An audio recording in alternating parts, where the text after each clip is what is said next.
Welcome everyone this afternoon, this morning, depending on your time zone. I know we've got a really large audience. On behalf of CUDA, I'm just pleased to thank all of you for joining us on the launch of the Integrated Mobility Toolbox and this webinar that will introduce you to many elements of it. It's long awaited, and I'm really excited to be able to be here today and be part of it with you. CUDA adopted a new vision a number of years ago to inspire and influence the evolution of integrated urban mobility. And many of us on this call, many of our members, those of us in the industry, we're paused to consider, what does this journey mean? What is integrated urban mobility? And what is transit's role in this? How do we play a part? And I've had the pleasure to walk alongside an amazing cohort of members, industry players and stakeholders over the last number of years as we've explored what this means for transit, what it means for mobility in our communities in Canada, and how we can play a role in this. Through that journey, it was evident that our members were keen to pick up on this role and wanted to not only influence it, but know better how they might be able to affect it within their own communities. And that's really led to the development of this toolbox, a suite of tools and resources to help communities, help transit systems consider solutions within their own communities. So it's an absolute pleasure that we're able to launch this with all of you today. A good many of you were part of the journey, part of the contents of this toolbox. And for many on the call, either those presenting or those listening in fact, for many it was a labor of love, not just our work and vision putting this together. There's a few groups I'd like to acknowledge before we get started on the webinar. And the first is CUDA's Urban Mobility Task Force and its predecessor, the Integrated Mobility Task Force. Their work coming together as members across the country and working alongside Dillon Consulting in developing this toolbox is something that I would like to acknowledge with everyone here today. This group was led by Laurent Chavreau, along with some of our teammates here at CUDA. And I would like to thank them very much for their efforts and diligence, perseverance in putting this together. And then it's my pleasure to introduce our speakers for today from Dillon Consulting. They've been spearheading work on this toolbox. We have joining with us a good friend, a long-term colleague from Dillon, in many ways, Sean Rathwell, and his colleague Kaya Saber, who've worked alongside the task force on this toolbox. Sean's been involved in the Canadian transit industry for over 30 years. He's a former manager of service planning for OC Transco in Ottawa. And since joining the consulting world 17 years ago, he's worked on transit policy, strategy, planning assignments throughout Canada, as well as the US, Australia, and a number of other countries. Sean's very active at CUDA. Many of you will know him. He's a facilitator for one of our transit planning courses here at CUDA. He's also vice chair of business members on CUDA's executive committee. Kaya is with Dillon as a transportation planner, and she brings a particular experience in transit policy and planning, both for conventional and specialized transit, project evaluation, evidence-based analysis, and alternative service delivery models, all very important elements of the work we're talking about today, and a specific interest in the role of transportation in building sustainable, resilient, and livable cities. So with that, I'd like again to thank everyone for joining us today, and I'm going to turn the rest of the webinar over to Sean and Kaya. Thanks, everyone. Well, thank you, Wendy, and hello, everybody. Welcome, and thank you for joining us. We're going to talk to you a little bit about the CUDA Integrated Mobility Implementation Toolbox. And we want to talk first about why we're talking about a toolbox, I guess. And it really comes down to one word, and that word is change. Over the last 100 years, we've been driving, taking transit, riding bicycles, walking to work, whatever, to make urban journeys. And really, there hasn't been a lot of change over most of that period. until the last decade or so, when a whole lot of things started to change. Consider what has changed. First of all, you've got travel behavior.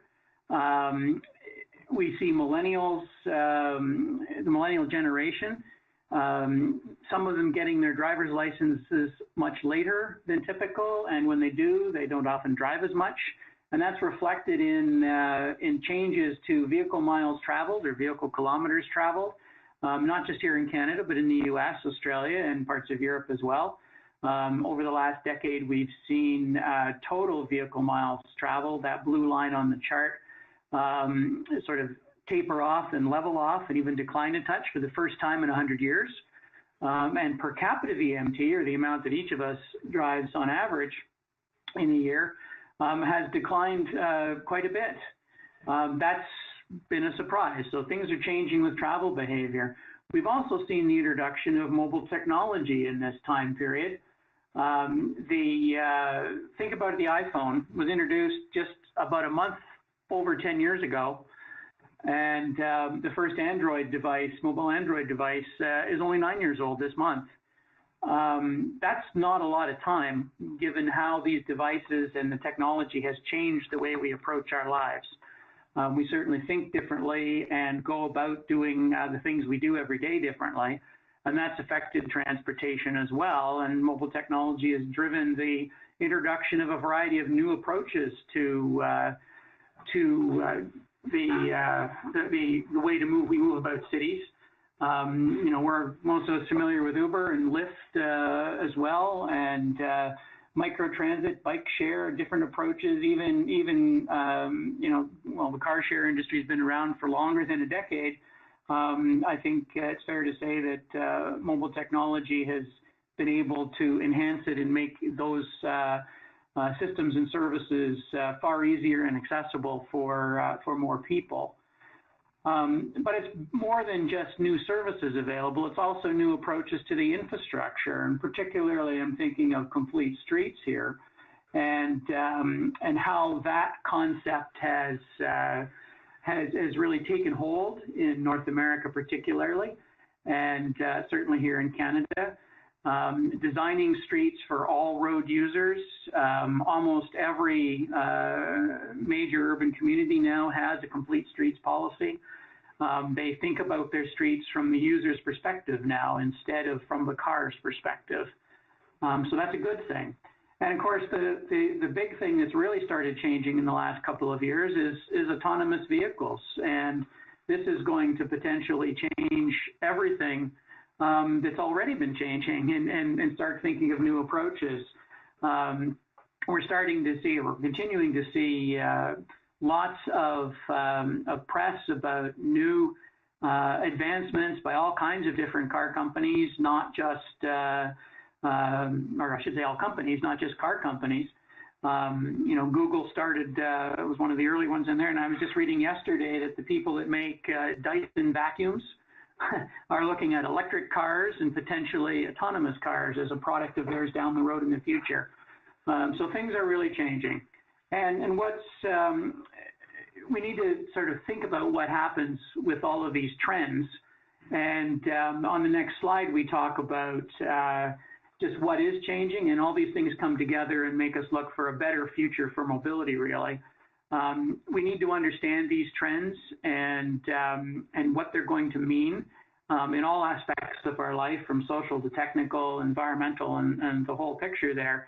And what we really want is a more intelligent approach about providing transportation services that meet all users' needs. When you put all those things together, that's really what integrated mobility is all about. And that's why CUDA undertook a change in their approach to their business a few years ago, changed their vision, and now focus on trying to inspire and influence the evolution of integrated mobility. And Wendy mentioned the task force that has been working on this topic. That task force was the one that led or identified the need for the toolbox. And the toolbox, you just saw it flash up there, is what has been developed now. And there's 7 key chapters to it, and we're going to explore each of those chapters with you in the remaining part of this presentation. We'll talk first about what is integrated mobility and what it means.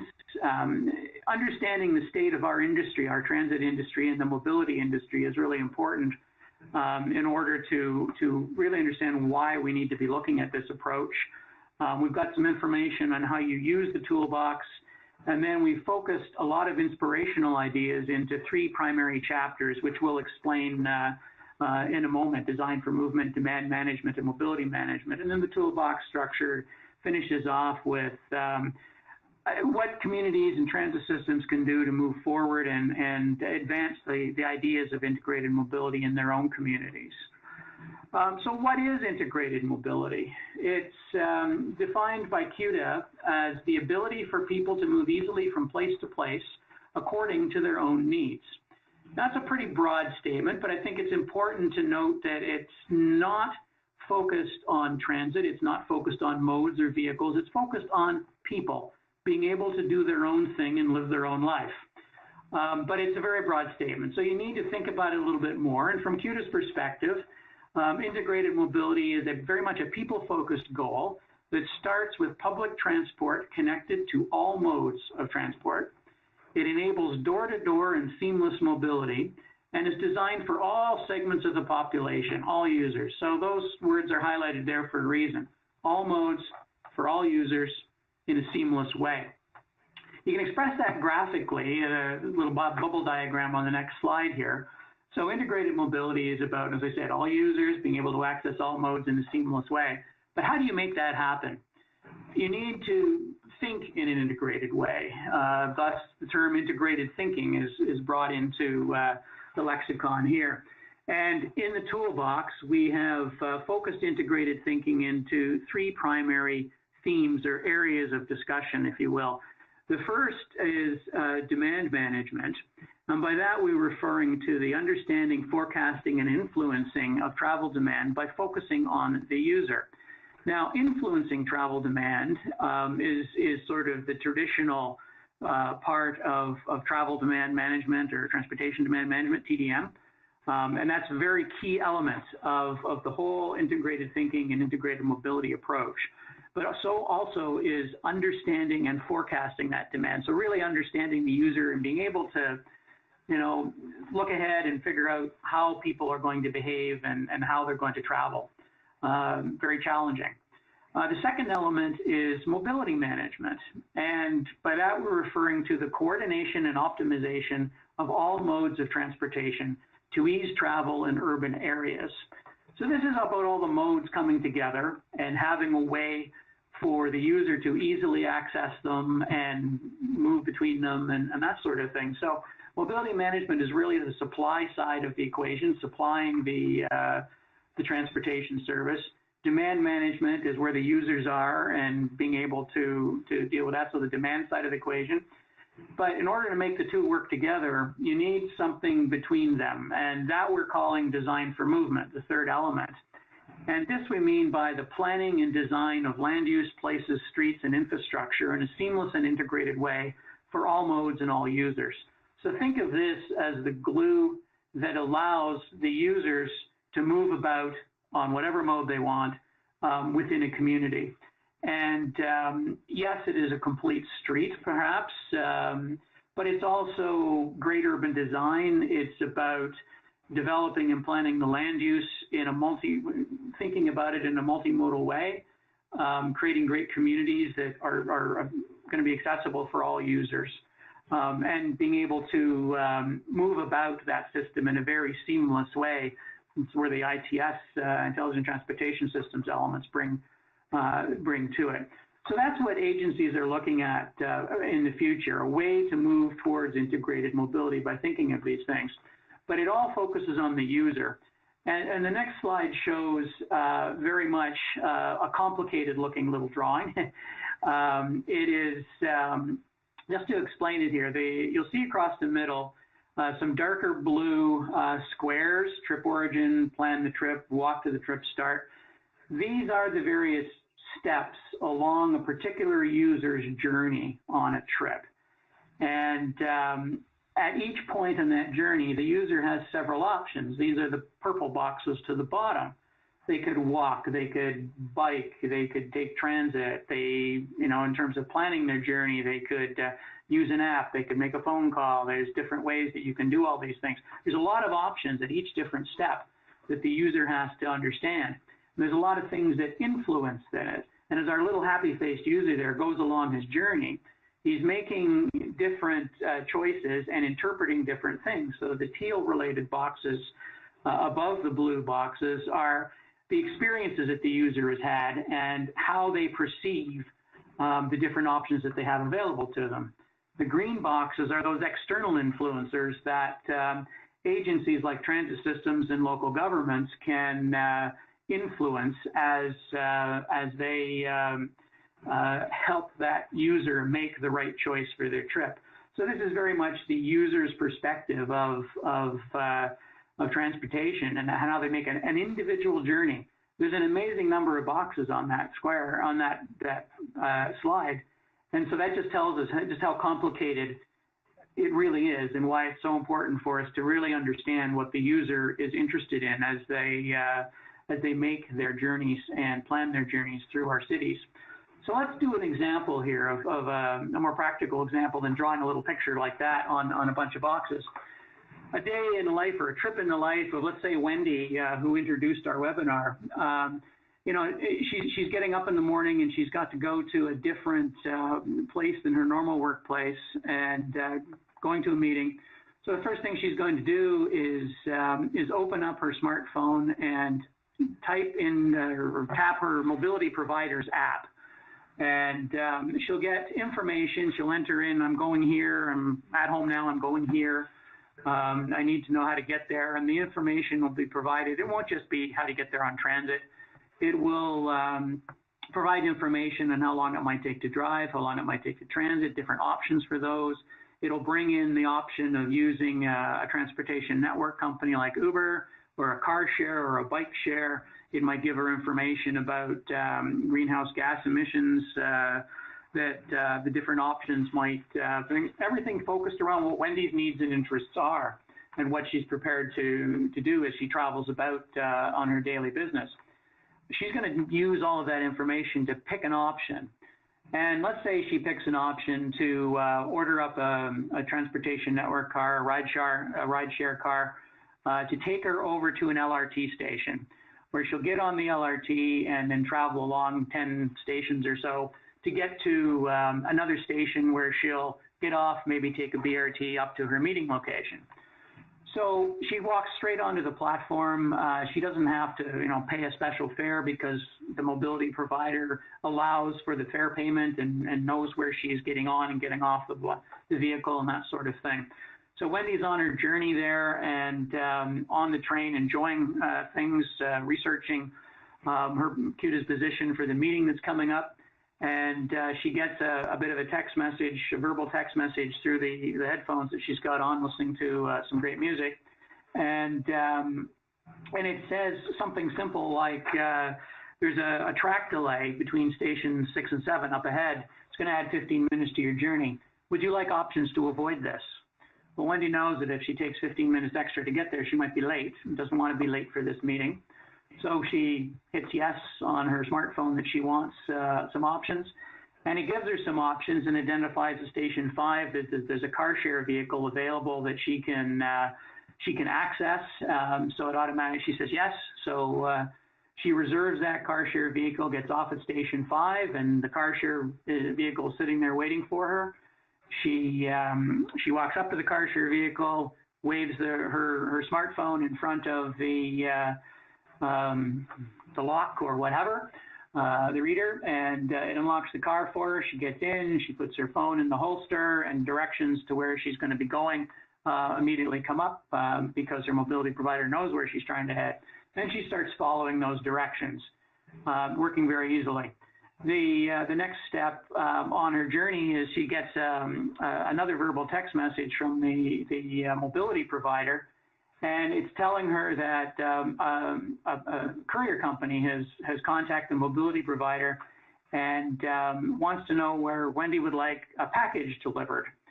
So the choices are home, office, or car. Now, Wendy is not going to be in the office today and isn't at home to accept the delivery, but her car is in the driveway because she chose to not use it today. So she chooses car, and the mobility provider then directs the courier company to her car, unlocks the car trunk. The fellow puts the parcels in the trunk, closes the trunk, and then Wendy gets a message back that the parcel's been delivered at some point later that day. So another little message from the mobility provider. Wendy wants to know if Wendy wants to park the vehicle. Will she need it later, or does she want to drop it at one of the car share parking spots? She says that she wants to keep it, and because she needs to get back onto another meeting, move along. So she wants to park it and use it later.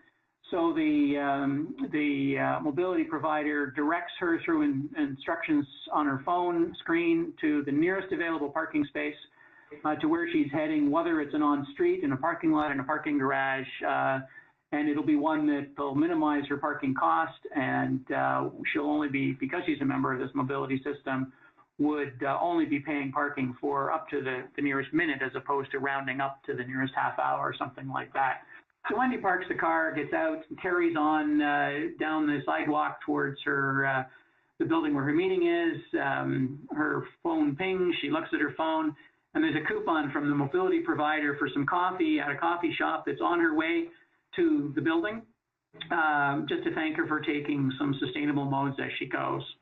So you get the idea of what life might be like in the future, and you throw in things like autonomous vehicles into this.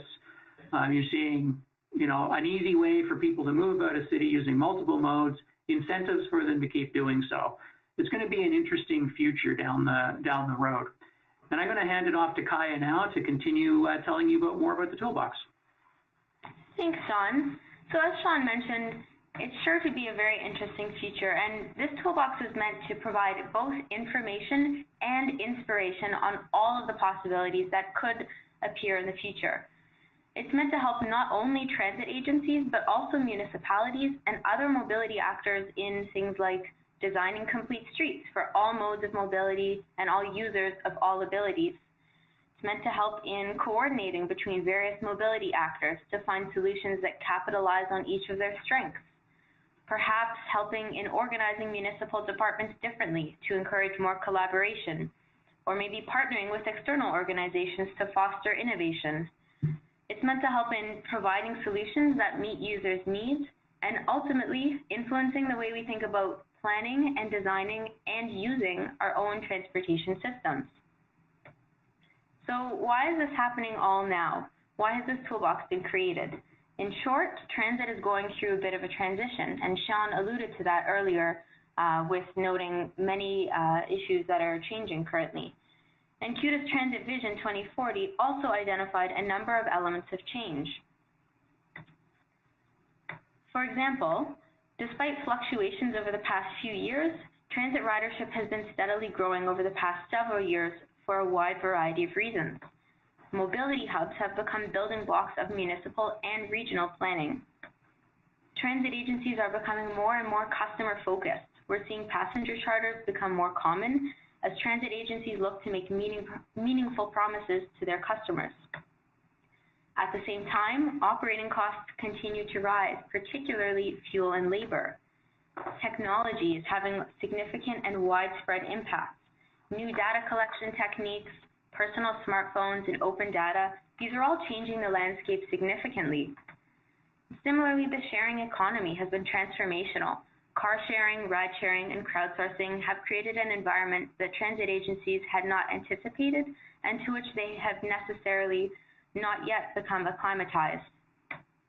Accessibility is mainstream, and transit agencies continue to make strides towards making their systems usable for all users of all abilities. Interregional travel has become more prevalent and critical, and regional transit governance structures have arisen in Canada's mega regions. New funding sources are appearing, both governmental and from new strategies like land value capture. Continued population and employment growth in suburban areas has created increased expectations for transit use in suburban environments, which are typically transit unfriendly, and these are often a good candidate for alternative service delivery models. New mobility managers are emerging. And as one example, many car companies have acquired mobility management enterprises. For example, Daimler is the parent company of RideScout, Car2Go, and nouvelle.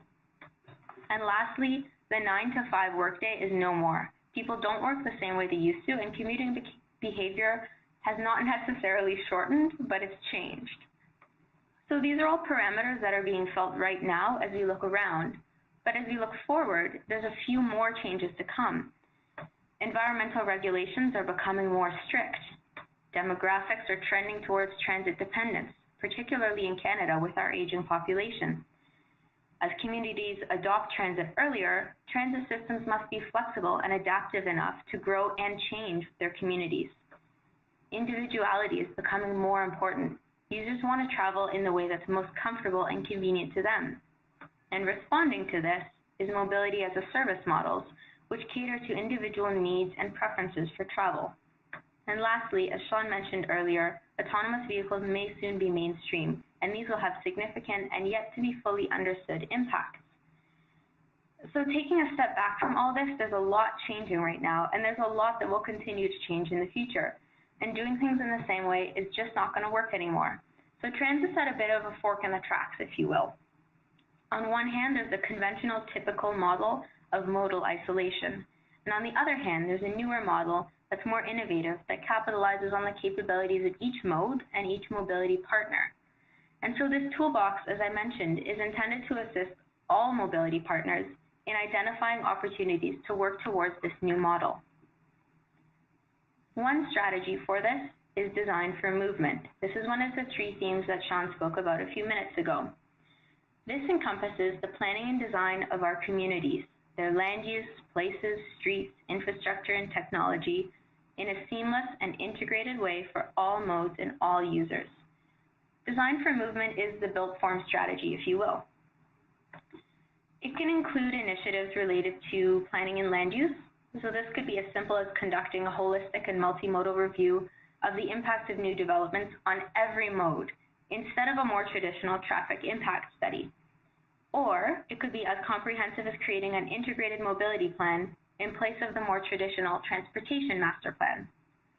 Complete Streets, which we're all very familiar with, provides a variety of options for working towards integrated mobility, and intelligent transportation systems are critical to achieving seamless movement both within and between modes. As an example of a strategy that would fit under design for movement is the Sherbrooke Sustainable Mobility Plan. And this was created by the Sherbrooke Sustainable Mobility Centre, which is a joint venture between the City of Sherbrooke and the Société de Transport de Sherbrooke. It contains 33 action items which work towards achieving the sustainable mobility vision of the city's master plan. So here's two major planning documents that are working together to achieve integrated mobility. These 33 action items are grouped into 7 themes, and you'll notice that these 7 themes listed on the slides are all key components and actors in integrated mobility. So this is just one example of a design for movement strategy, and there are many others included in the toolbox. Demand management is a more user-focused strategy for integrated mobility. It aims to understand, forecast, and influence travel demand by considering each user's mobility needs, reasons, and preferences, and seeks to either change these behaviors to more sustainable modes or adapt the system to better accommodate them. Demand management could include pricing policies and incentives to incentivize transit use or other sustainable modes. It could include smart travel programs offered at a regional, municipal, community, or organization level, or it could include education and outreach, focused on widening the understanding of sustainable forms of mobility and providing users the tools they need to make best use of the system. As an interesting example of this, and a perfect example of how technology has expanded opportunities, Capital Bike Share allows users to provide input into the municipal bike share system. So Capital Bike Share is, as you may have guessed, a bike share company currently operating in Virginia, DC, and Maryland, only in certain cities within those states. And they provide an interactive online map for their users to tailor the system to better suit their needs. On the map, users can propose new locations. They can support locations proposed by others. They can also add comments about why they like or don't like a certain location. What's interesting is the map also shows pending and approved locations so that users can see when their suggestions and the suggestions of others have come to fruition, which is very rewarding. So we'll go to the site now quickly to see what it looks like. As you can see, you have to log in, but once you make a username, up comes the map. And you'll see in these red squares with the little yellow line work, those are existing bike share locations. And these little green dots that sort of look like balloons are community suggested locations. You'll notice for here in this location, for example, there's about 40 people who have suggested a new bike share station is needed in this area. And if we zoom in, we can see in greater detail that, for example, about 7 people would like a bike share station at one corner, about 8 would like one at another. So it provides a lot of user input at a very detailed level. And it's very rewarding for users to be able to influence the system that they use and ultimately benefit from. We'll move on to the third strategy of integrated mobility, which is mobility management. And this is the coordination and optimization of all modes of transportation to enable ease of travel for all users. Ultimately, this is the lens of integrated mobility that is focused on collaboration and cooperation. It encourages partnerships with actors who, in traditional terms, may have been labeled as disruptive forces or disruptive technologies. We've heard a lot of this language being thrown around in the previous years. But I'd argue that instead of labeling these as disruptive technologies, we label them instead as transformational technologies, for there's great opportunity for collaboration and cooperation with these organizations to further integrated mobility. So such partnerships could include partnerships with car share services. These could involve integrated smart cards to pay for transit and car share together with one smart card. It could also include better integration between car share stations and bike facilities just to make that transfer between modes easier. TNC and taxi partnerships could be used to solve the first mile, last mile dilemma or to replace service in low demand areas or times, as an example. Partnerships with van pool, carpool, and ride-sharing services could see preferential parking or mobile app integration for finding that carpool ride more easily. Furthermore, partnerships with bike share enterprises could see increased integration with transit or simply more bike-friendly transit policies. Microtransit services could be used in the first and last mile to serve specific areas or as a form of community transportation. And lastly, mobility as a service models are forward-thinking models that allow users to get the most out of their transportation network. So for example, I currently have a transit pass, I have 2 car share memberships, I rent cars often with a different enterprise, I use Uber much too often, and I use bike share occasionally. That's 6 different accounts and different providers that I have to deal with to get around. And they're all completely separate. Under a mobility as a service model, I would have just one account with one mobility provider, and I'd be able to use an integrated platform to plan, book, and pay for all of these different types of trips. An example of this is Smile in Vienna, Austria. And this was one of the world's first mobility as a service pilot projects. It ran from 2014 to 2015. It allowed users to plan, reserve, and pay for multimodal trips using one app. Additionally, users could save their preferences and information in their profiles, such as maximum walking distance or their car share membership number. And as you can see from the numbers on the screen, the results were very successful and showed a shift towards sustainable modes. 3/4 were satisfied and about half took public transit more often.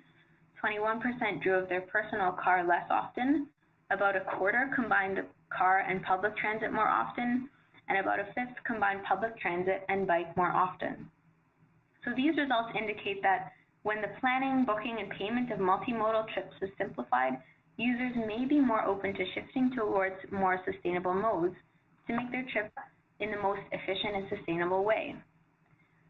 So here we've highlighted just a few of the examples that are presented in the toolbox, intended to give an idea of the various options that are available.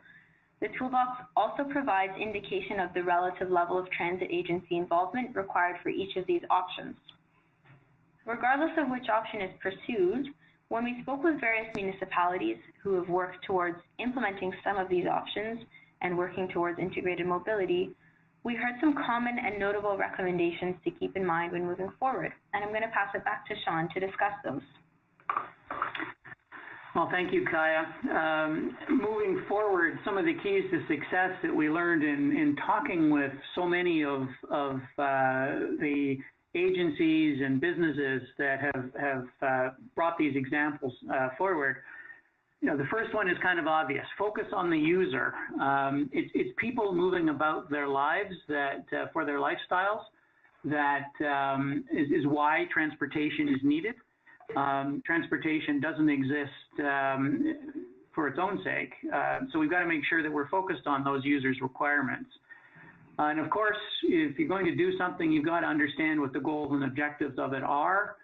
Really try to be innovative. That can be hard for a lot of organizations that have done things a certain way or are focused on an individual mode or what have you, but that's really important to encourage that innovation and think broadly. Create true partnerships where you're working equally. Don't dictate to the other fellow that this is what you're going to do and this is how you shall do it, otherwise go away. You need to work together. Communication is obviously important between the partners, with the users, to get information out, to make sure that everybody knows how to use what you're doing and how effective it can be.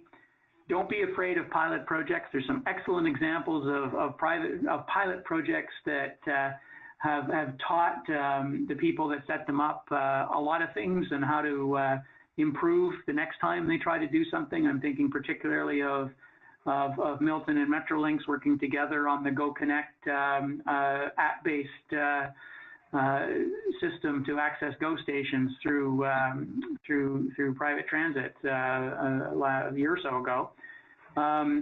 Think seamlessly. Make it as easy as possible to avoid the 6 different membership numbers and things that Kaya has in order to move about where she lives, and make it easy to get your information, pay for what you're doing, make it one place.